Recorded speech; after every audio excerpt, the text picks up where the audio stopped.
Hello again, everyone. Welcome to video number 5. Bloomin' heck, I'm gonna have to start counting on my second hand soon. Woo! Hope everyone's doing well.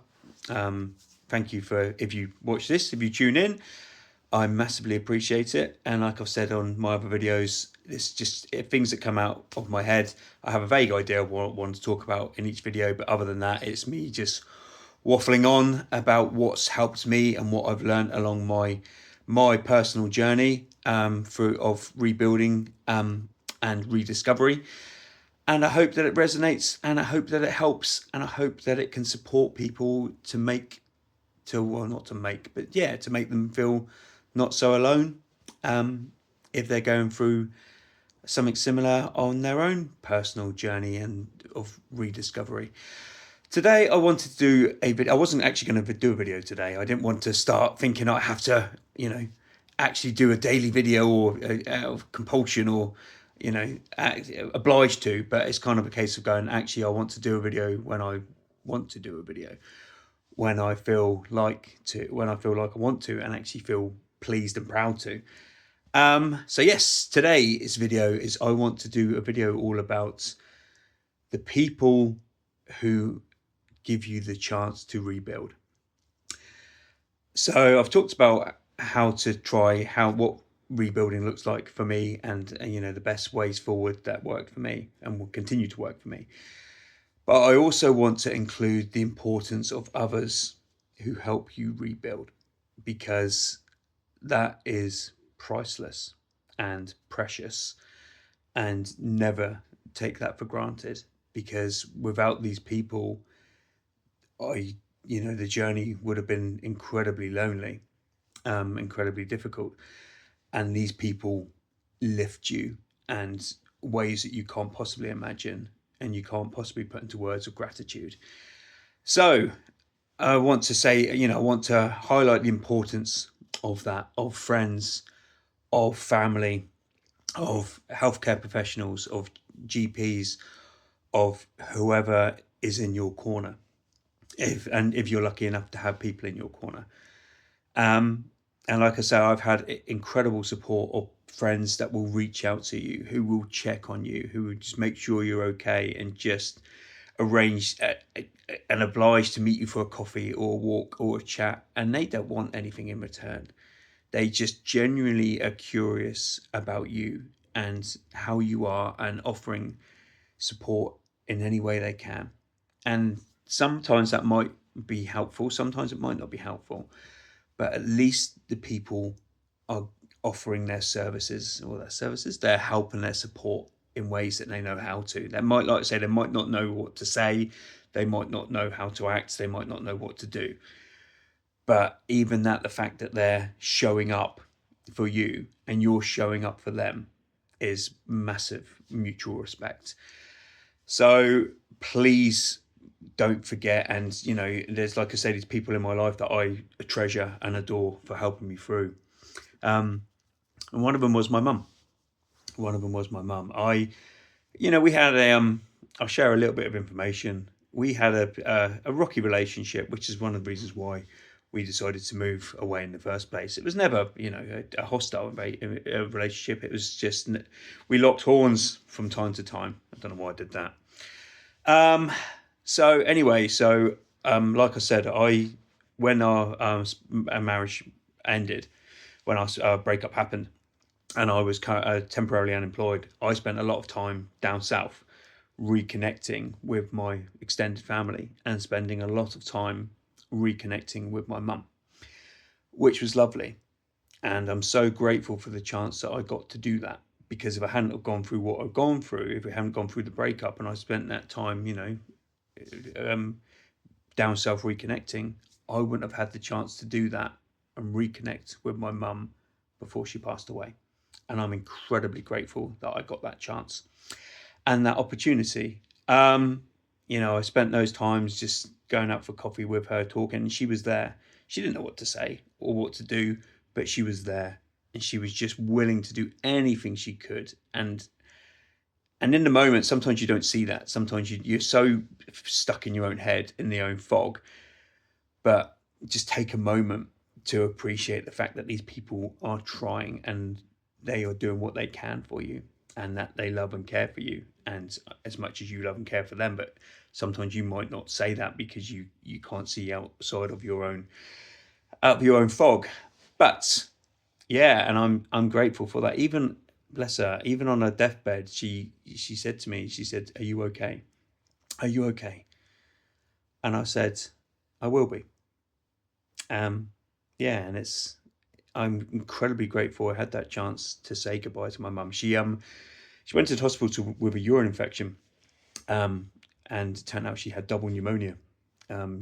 She had a lot of other health issues, a lot of other health concerns, and it ended up having 60 liters of oxygen a minute being pumped into her to keep her lungs going, to keep her alive. And she made a very brave decision that enough was enough, and she called it a day. And so again, I'm not trying to do this as a sob story, but this is just something I just wanted to share, and I'm so grateful that I got the chance to say goodbye to my mum. And that will stick with me. You know, like I say again, there's other people in my family, other friends that mean so much to me, that have been incredibly supportive, and they're the people that you can lean on. You know, but and they can lean on you. You know, you can support each other, but what you don't want to do, or what I didn't want to do, is I never wanted to burden them. I never tried to. Sometimes, you know, you can't help but spill your thoughts, spill how you're feeling at the time, and you're very aware that that can also drag other people down mentally. You can drain their energy, and that's what you don't want to do. Sometimes you can't help it, but once you start going further on the journey, you can actually see it. You can pick up on that fact, and you'll go, "Oh my God, I'm so sorry. I don't want to sound like a broken record. I don't want to keep reiterating this and going over it and over it with you. You know, I've analysed it to death. I've, tried to make sense of it to death. It's just like, now is the time of going, okay, I'm really sorry. Tell me about you. Tell me about your day. You know, keeping it light, keeping it friendly, and keeping it engaged with their interests as well as yours. It's a two-way street. And that's really nice. Again, that's just the importance of people that are there for you, actual professionals, paid professionals, or voluntary services. All these people, there are services out there for support. And obviously, unfortunately, mental health is huge right now, because the stresses and strains of modern life that we're all going through, the pressures. And I think a lot of it, honestly, is lack of human contact. I think so many more people now work from home, or sometimes actually decide to spend time on themselves, decide to live alone, decide to have their own company. There's nothing wrong with that if that's your preference. But I think we are so focused on ourselves now in general as a society, that we've lost that human contact. We've lost that, that body language, because of things like working from home and social media and online dating, and everything's instant. People don't, things take time, rapport take time, connection takes time, and people just want instant gratification nowadays. Anyway, again, this is me just rambling on. Sorry, this is I'm going off on a tangent. But yes, I wanted to highlight the point of just appreciating and being grateful for the people that have got your back, that are fighting your corner, because not because they have to, it's because they want to, it's because they love to. And you start realizing as you go through the journey, you, like I say, you meet people along the way, you meet others, and you start realizing who adds value to your life and who takes it away. And that's what you need to be wary of, or be aware of. And the people that add value to your life, try to make sure that you add value to their life, because that is magical. Once you appreciate, you really do appreciate the people around you and the support and love that you have. And the people who drain, or take value, or subtract value from your life, again, no disrespect. I mean, they might not intentionally be, they just might not who you need in your life right now. They might be, they might not even realize that they are taking value from you, or you taking value from them. And that's also to be aware of, that not everyone will help you. There are people that, like I say, don't necessarily know how to help you. They will try. And I don't want to think there are, but I guess there may be some people that do try to actually sabotage that.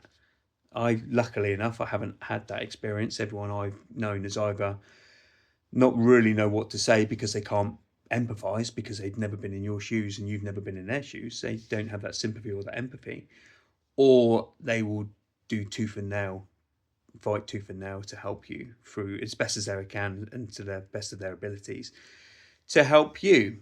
So, yes, again, this isn't the sob story. I'm just trying to reiterate the fact that people that are there for you and people that give you that chance and provide you with that strength and that energy